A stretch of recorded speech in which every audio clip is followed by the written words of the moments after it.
Hi friends, അപ്പം ഇന്ന് എൻ്റെ ബർത്ത്ഡേ ആണ്. അപ്പോൾ ബർത്ത്ഡേ ആയിട്ട് ഞാൻ രാവിലെ നമ്മുടെ കേക്കൊക്കെ മുറിച്ച് കഴിഞ്ഞപ്പോൾ നമ്മുടെ വീട്ടിലെ ജാക്കി ഉണ്ട്. അപ്പോൾ ജാക്കിക്ക് ഒരു ദിവസം കേക്ക് കൊടുക്കാൻ പോവാണ്. കാരണം നമ്മുടെ വീട്ടിൽ അംഗം തന്നെയാണ്. അപ്പോൾ ജാക്കിക്ക് ഒരു ദിവസം കേക്ക് കൊടുത്തിട്ട്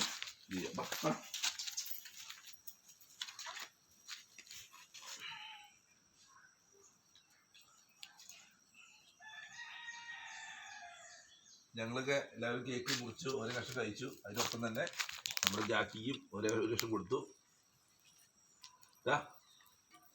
വളരെ സ്നേഹമുണ്ട്, നല്ല സ്നേഹമുള്ളതാണ്. എവിടെയും പോയി വന്നാൽ തന്നെ നമ്മളൊരു വിളി വിളിച്ചാൽ ഭയങ്കരമായിട്ട് ഇത് ചെയ്യും. തലോടാൻ വന്ന് പിന്നെ പതുങ്ങി അവിടെ കിടക്കും. അങ്ങനെയാണ് ജാക്കി.